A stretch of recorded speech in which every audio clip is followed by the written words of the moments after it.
Friends, मैं हूं doctor Arpana. आप सब लोगों का स्वागत है मेरे यूट्यूब चैनल में। मैं शेयर करती हूं आप लोगों के साथ कुछ हेल्थ टिप्स, साथ ही हम बात करते हैं बीमारियों के बारे में, कैसे उनके सिम्टम्स के साथ डील किया जाए एंड मोस्ट इम्पॉर्टेंटली होम्योपैथी कैसे आपको मदद कर सकती है। तो दोस्तों, आज हम लोग बात करेंगे सेप्टिक आर्थराइटिस या इन्फेक्शियस आर्थराइटिस के बारे में और होम्योपैथी कैसे आपको मदद कर सकती है। तो चलिए, टॉपिक शुरू करने से पहले अगर आप लोगों ने मेरा चैनल अभी तक नहीं सब्सक्राइब किया, चैनल को सब्सक्राइब करके बेल बटन को जरूर दबा दें ताकि आप अपडेटेड रहे with the latest videos and with the timings of the live consultations. तो चलिए दोस्तों, शुरू करते हैं आज का टॉपिक, सेप्टिक आर्थराइटिस।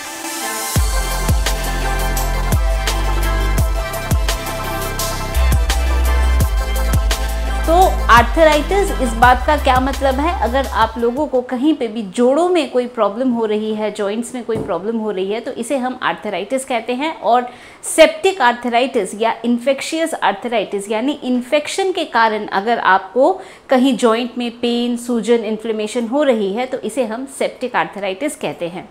तो ये जो सेप्टिक आर्थराइटिस है, ये आपको किसी भी जॉइंट में हो सकता है। और ये किस वजह से हो सकता है? ये बैक्टीरिया की वजह से हो सकता है, वायरस की वजह से हो सकता है, पैरासाइट्स की वजह से हो सकता है। और ये होता कैसे है? तो अगर आपको कभी मान लीजिए चोट लगी और आपको किसी भी पॉइंटेड ऑब्जेक्ट से चोट लगी, तो मान लीजिए कोई नीडल है और उससे आपको चोट लग गई, तो वो नीडल आपके जॉइंट स्पेस में गया और वहाँ पे आपको इन्फेक्शन या इन्फ्लेमेशन हो गया। तो ये कारण हो सकता है सेप्टिक आर्थराइटिस का। ऐसा भी हो सकता है कि आपको जो चोट लगी, मान लीजिए नीडल से ही चोट लगी, तो नीडल बिल्कुल साफ था पर आपके स्किन में कुछ माइक्रो ऑर्गेनिजम्स थे और चोट लगने के वजह से एक रास्ता या एक पैसेज बन गया और स्किन से जो माइक्रो ऑर्गेनिजम्स है वो जॉइंट स्पेस में चला गया और वहाँ पे जाके इन्फेक्शन या इन्फ्लेमेशन इसने किया। तो ये कारण होता है सेप्टिक आर्थराइटिस का। इसके सिवा कभी हम देखते हैं अगर आपको रेस्पिरेटरी इन्फेक्शन हो रहा है, तो रेस्पिरेटरी इन्फेक्शन की वजह से भी जो आपका डिजीज़ कॉजिंग एजेंट है या माइक्रोब है या माइक्रो ऑर्गेनिज्म है, वो आपके जॉइंट स्पेस में आ सकता है और उसकी वजह से भी सेप्टिक आर्थराइटिस हो सकता है। तो ये staphylococcus, Streptococcus, even TB, Mycobacterium tuberculosis या क्लोस्ट्रिडियम टेटानी, यानी जब हमें चोट वगैरह लगती है तो उसके वजह से, या नेसेरिया गोनोरिया जो कि एक प्रकार का एसटीडी यानी सेक्सुअली ट्रांसमिटेड डिजीज़ है। तो ये हमारे कुछ कारण हैं, और भी रीजंस हो सकते हैं सेप्टिक आर्थराइटिस के। तो चलिए, अब हम जानते हैं कि इसके क्या क्या सिम्टम या क्या क्या लक्षण होंगे सेप्टिक आर्थराइटिस के। तो सबसे पहला, इसमें जनरली आपका एक जॉइंट इफेक्ट होता है, तो बॉडी का कोई भी एक जॉइंट इफेक्ट होता है। नेसेरिया गोनोरिया या गोनोकोकल आर्थराइटिस में हम देखते हैं कि बॉडी के एक से ज़्यादा जॉइंट इफेक्ट होते हैं, और नेसेरिया में हम देखते हैं कि स्किन में भी इरप्शंस वगैरह हो जाते हैं। और क्या क्या इसके सिम्टम्स होते हैं? तो आपका कोई एक जॉइंट इफेक्ट होगा, उसमें सूजन हो जाएगी, इन्फ्लेमेशन होगा, जॉइंट को अगर पकड़ेंगे, पकड़ने में वो गर्म लगेगा। इसके साथ साथ फीवर हो सकता है, जॉइंट को मूव करने में आपको दिक्कत होगी, तो जो रेंज ऑफ मोशन है वो कम हो जाएगा। जॉइंट को, पैर को, अगर पैर में आपके घुटने में प्रॉब्लम हो रही है तो घुटने को हिलाने में, चलने में, उठने में, बैठने में, सीढ़ी चढ़ने में आपको दिक्कत महसूस हो सकती है। तो ये हमारे सिम्टम्स हो गए। अब हम बात करते हैं कि अगर सेप्टिक आर्थराइटिस है तो इसमें होम्योपैथी की कौन सी दवाइयाँ हैं जो आपको मदद कर सकती है। तो दोस्तों, सेप्टिक आर्थराइटिस में जो हमारी सबसे पहली मेडिसिन है, जो कि एक्यूट स्टेज में, यानी जब आपको इन्फ्लेमेशन हुआ है और अभी फीवर वगैरह कुछ नहीं आया, अभी खाली फर्स्ट स्टेज ऑफ इन्फ्लेमेशन है, आपको सडनली ऐसी प्रॉब्लम हो गई है, तो बेलाडोना मेडिसिन आपको लेनी है। बेलाडोना को 30 पोटेंसी में 5-5 गोली दिन में 4 बार करके इसको ले सकते हैं जब इन्फ्लेमेटरी स्टेज में प्रॉब्लम आपको है और first stage of the disease है, तब आप इस मेडिसिन को ले सकते हैं।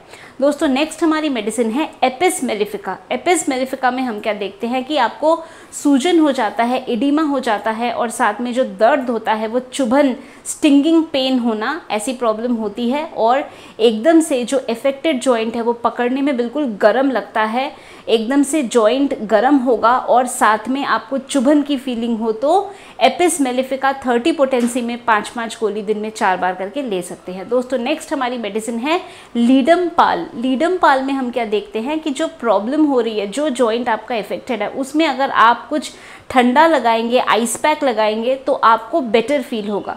तो अगर ऐसी कंडीशन है तो लीडमपाल 30 पोटेंसी में 5-5 गोली दिन में 4 बार करके ले सकते हैं। दोस्तों नेक्स्ट हमारी मेडिसिन है ब्राइनिया। तो ब्राइनिया आपको कब देनी है, जब जो भी जॉइंट में आपको प्रॉब्लम है उसको आप एकदम भी हिला नहीं सकते, एकदम भी मूव नहीं कर सकते, थोड़ा सा भी मूवमेंट हुआ या इवन जर्क लगा तो इससे जो आपकी प्रॉब्लम है, जो दर्द है, बहुत ज़्यादा बढ़ जाती है। साथ में पानी की प्यास भी बहुत बड़ी हुई होती है। तो अगर ऐसी प्रॉब्लम है तो ब्राइनिया मेडिसिन को 30 पोटेंसी में 5-5 गोली दिन में 4 बार करके दे सकते हैं। दोस्तों नेक्स्ट हमारी मेडिसिन है पायरोजेनियम।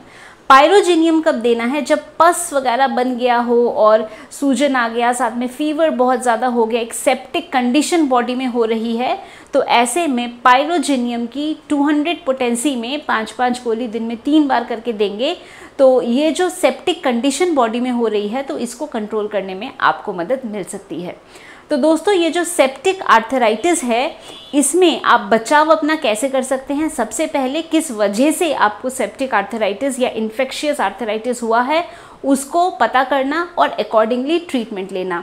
कई बारी एस्पिरेशन से, यानी जो फ्लूइड इकट्ठा हो जाता है, मान लीजिए घुटने के चारों ओर नी जॉइंट में फ्लूइड इकट्ठा हो गया है इन्फ्लेमेशन की वजह से, तो इसको हम एस्पिरेट करते हैं, यानी फ्लूइड को हम निकालते हैं जिससे आपको पेन में रिलीफ मिलता है। और इसके साथ साथ जो फ्लूइड के सेल्स हैं उनको स्टडी किया जाता है कि किस वजह से या कौन सा इन्फेक्शन आपको हुआ है और उस हिसाब से भी ट्रीटमेंट में मदद मिलती है। तो इस प्रोसेस को हम कहते हैं आर्थ्रोसेंटेसिस, जिसमें फ्लूइड को निकाला जाता है।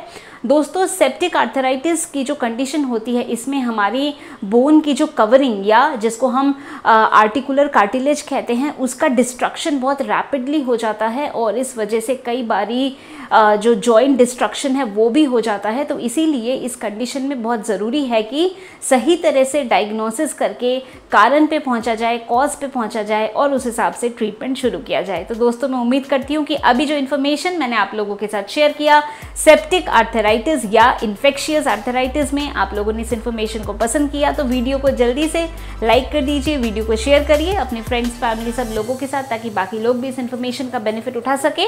अगर आप लोग मेरे से अपॉइंटमेंट लेना चाहते हैं तो सारी डिटेल्स आप लोगों को दी हुई है। इस नंबर पे आप लोग केवल व्हाट्सएप के द्वारा मैसेज भेज सकते हैं, अपॉइंटमेंट की सारी डिटेल्स मिल जाएगी।